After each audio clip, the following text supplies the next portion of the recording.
You are selling a pot for 1,000 yuan and plan to give a spoon worth 50 yuan to customers to promote sales. You thought customers would be grateful and greatly increase the sales of the pot, but you found that they didn't care. Why is that? Is it because I gave too little? Actually, it's not. You may not have given too little, but you made customers feel that you gave too little. In the minds of most customers, giving 50 yuan for a 1,000 yuan purchase is only 5%, which is nothing. You may feel heartbroken, but they feel insincere. This is because consumers have a very important value judgment logic called the proportion bias. Case study.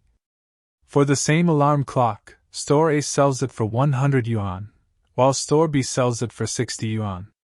Many people would choose to spend 10 minutes traveling from Store A to Store B to save 40 yuan. For the same watch, Store C sells it for 6,600 yuan, while Store D sells it for 6,550 yuan.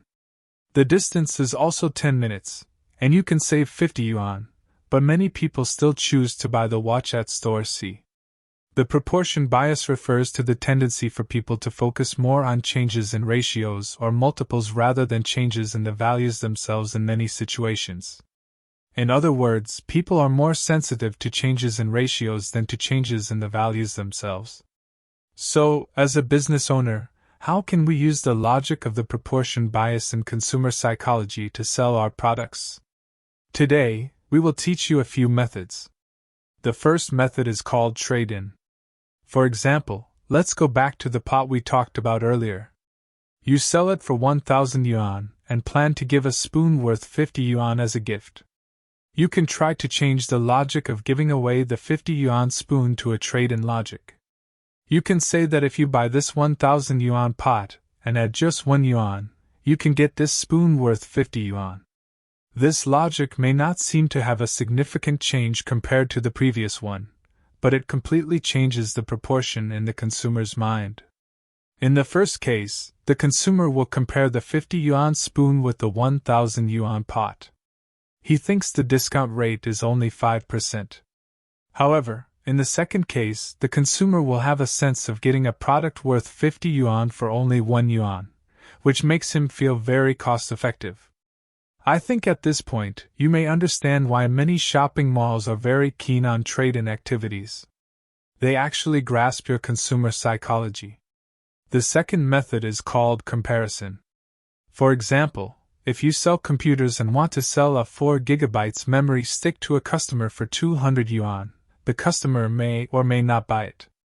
But if you tell him that a computer with 4 GB memory sells for 4,800 yuan at your store, but a computer with 8 GB memory only costs 5,000 yuan, he may think, "Wow, the performance of this computer has doubled, but it only costs an extra 200 yuan. It's a great deal." At this point, although it's only a difference of 200 yuan for a 4 GB memory stick, it gives the customer a completely different feeling, which is using the logic of the proportion bias. Summary: methods of application. First, during promotions, use discounts for low-priced products to make consumers feel more discounts, while for high-priced products, use price reductions to make consumers feel discounts.